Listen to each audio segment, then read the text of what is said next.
Hi everybody, this is Lara with your end of the week analysis for the trading week ending Friday 18th of February 2022. When we look at the bigger picture, the market's essentially been range bound since July 2021 in a large consolidation, and I can now see a head and shoulders pattern forming on the weekly chart. We should be waiting though for a break below the neckline before we can have confidence in that pattern and calculate a target for the following downward movement. The situation really is unclear at the end of the week, but there is quite a lot of support from classic analysis for the alternate Elliott Wave count. I still judge the main Elliott Wave count to have a slightly higher probability, but price is going to tell us if the alternate is correct, then this wave count should be invalidated pretty quickly next week. Both of my wave counts see a cycle degree fourth wave over here and a cycle degree fifth wave beginning, which should be labelled at primary degree 1, 2, 3, 4, 5. My main wave count sees primary wave 1 incomplete, expecting a relatively short little intermediate degree fifth wave to at least move slightly above the end of 3 before primary 1 could be complete and then primary 2 could begin. Within intermediate 5, no second wave correction may move beyond its start below 4222.85. This is the price point which differentiates the two wave counts this week. Draw a best fit channel around this upward movement. I've drawn the first trend line across these highs and placed a parallel copy on this low. This is the most conservative way I can see to draw the trend channel. It's been breached by 3 daily candlesticks in total at the daily chart level and overshot at the weekly chart level. Now the problem with the S&P is it'll often form rounded tops, and when it does that, it'll breach channels and only then go on to continue in the old direction before eventually finding its high and starting on the next downward movement. And so for the S&P at highs, these channel breaches are not definitive, but it's another piece of evidence to take into account, suggesting we need to take that alternate wave count seriously. Let's take a look at the daily chart level with this high here.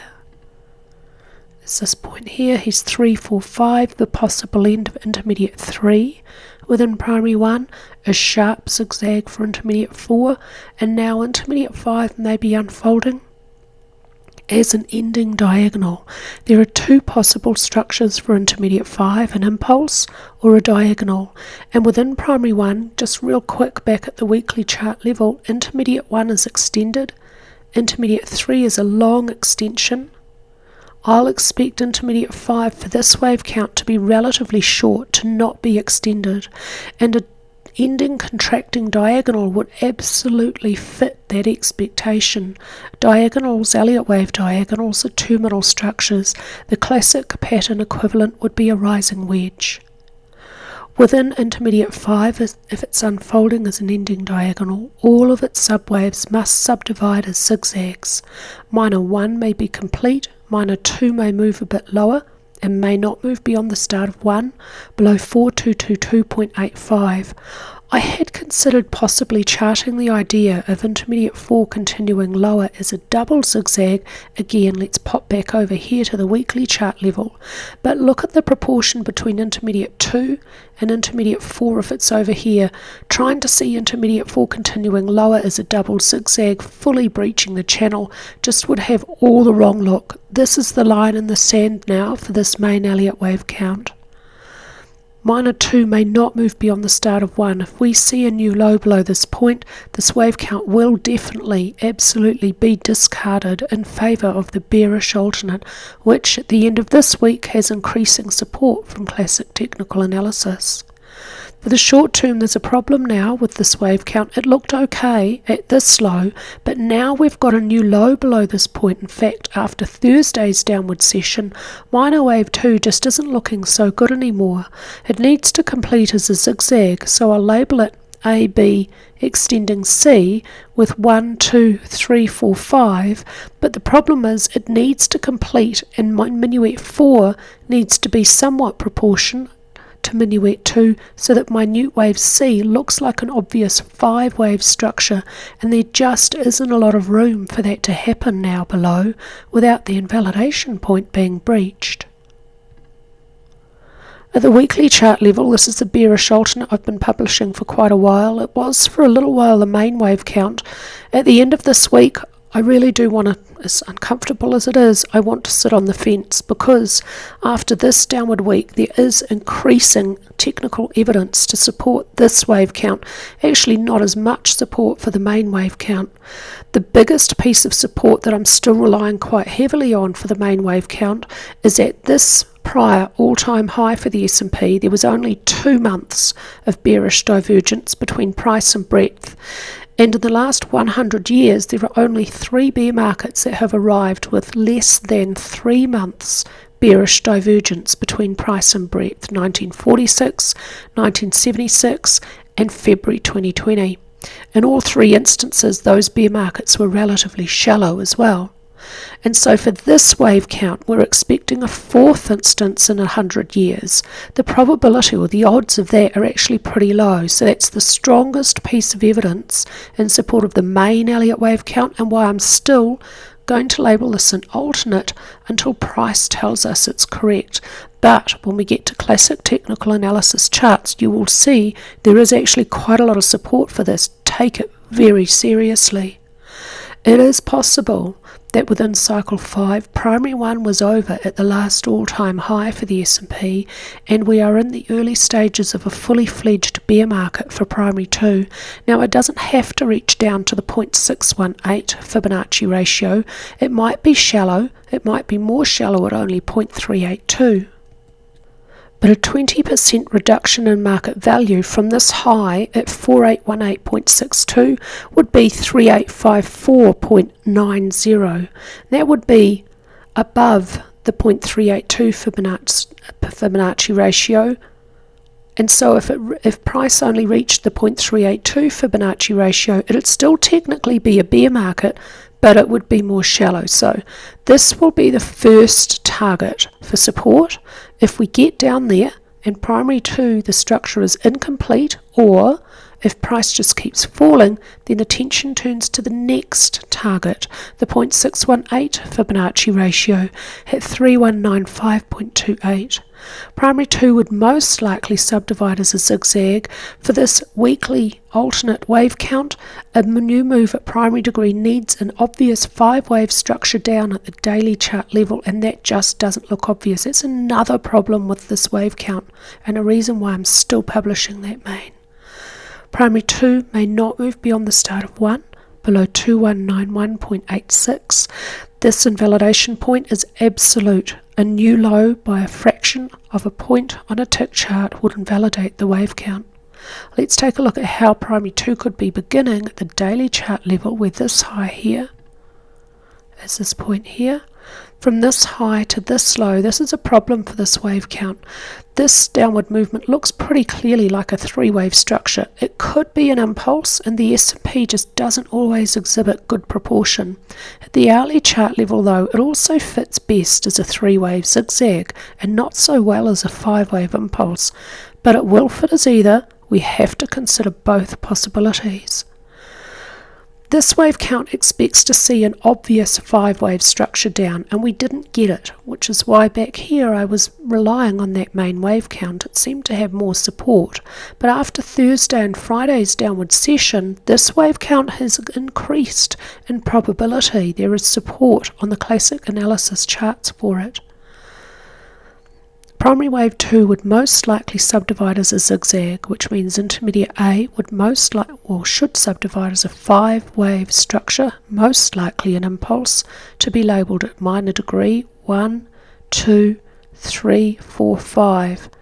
Within minor 3, minute 1 and 2 may be complete. Within minute 3, minuet 1 and 2 may be complete.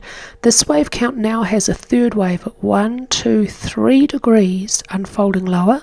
It expects to see an imminent increase in downward momentum, which probably would have support from volume. We may start to see 80 or 90% downward days if this wave count is correct. If this wave count is correct at this stage in the wave count, we should see that strong downward movement imminently, and we would probably know next week if this is the correct wave count. Minor 3 must move beyond the end of 1. and it has to move far enough below 1 to allow 4 to unfold and remain below 1 price territory. While price hasn't moved below this point yet, we have to acknowledge it's possible minor 2 could continue higher as a double zigzag. It may not move beyond the start of 1 above 4818.62. At the weekly chart level, I can now see possibly a head and shoulders pattern forming. Here's the left hand shoulder, here's the right hand shoulder now, and here's a more complicated head with the top of it here. It's really important to draw the neckline carefully across the troughs between the head and each shoulder. So from this candlestick here to this candlestick here, I see too often analysts just randomly drawing a straight line. That's not how you're supposed to do it. You've got to draw it really carefully, and then you have to wait for that neckline to be breached with a close on the opposite side. Once that happens, then you can add the width from the head to the shoulder to the neckline breakout, and there's your target, which would be about, I think it's 956 points. I've got that in the text article for you.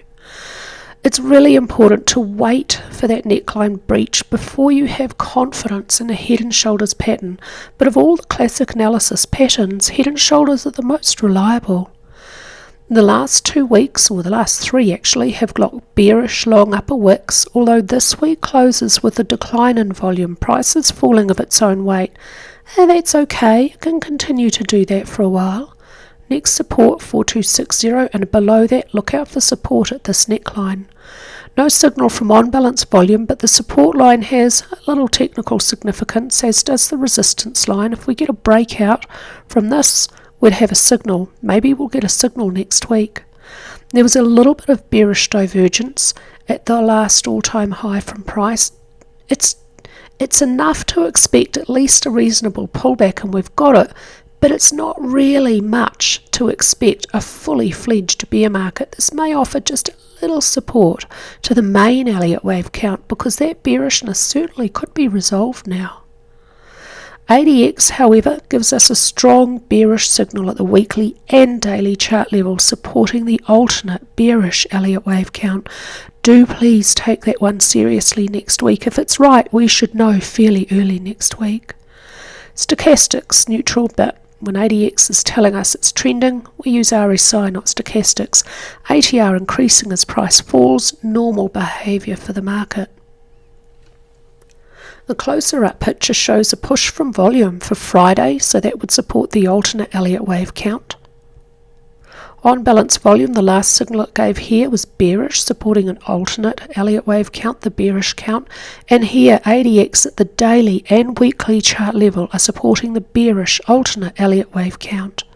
Here's that bearish divergence at that all-time high between price and RSI.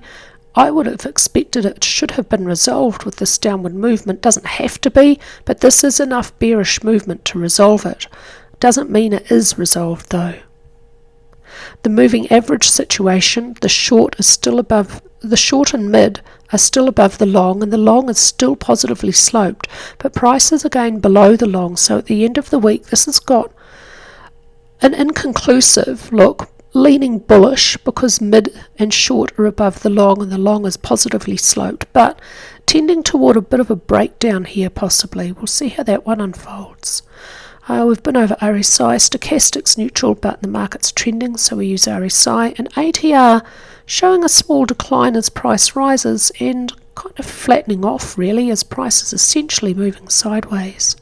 What about breadth and volatility? Because I rely particularly quite heavily on the AD line.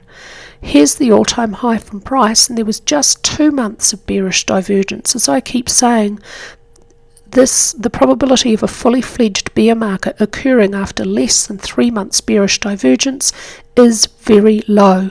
I had to use that information to judge the alternate bearish Elliott Wave count to have a lower probability. But this week we've got new bearish divergence, so we have some here a couple of weeks ago, and now we've got it again. Price has moved lower, AD line has moved lower. Price has not made a short-term swing low, the AD line has. Breadth is declining faster than price. The underlying support in the market is weakening. This supports the alternate Elliott Wave count, a bearish Elliott Wave count. At the daily chart level, we see it here. It's pretty weak though. Price has made new lows. The AD line price has failed to make new swing lows. The AD line very slightly making new lows. Here is some more bearish divergence to support the alternate Elliott Wave count. But the picture isn't supported by inverted VIX. When I see those signals with price in the AD line, if I see it also supported or giving me the same signal from inverted VIX, I'll have more confidence in it. I like to use inverted VIX kind of like a confirmation or lack of confirmation for what the AD line's doing. And it's not doing that here. So again, I have to sit on the fence most uncomfortably, but do take the alternate wave count seriously. This week, price and inverted VIX have both moved lower, no new short-term swing lows. The last couple of signals were bullish here. Between VIX and VVIX, VIX has moved slightly higher as volatility increases this week with downward movement, but volatility of VIX has obviously moved lower. This is bullish for price for the very short term, supporting the main Elliott Wave count, but it is only 1 week, not much at all. It's pretty weak support there, but there's a bit of support. At the daily chart level for Friday, price moved lower, inverted VIX though moved higher.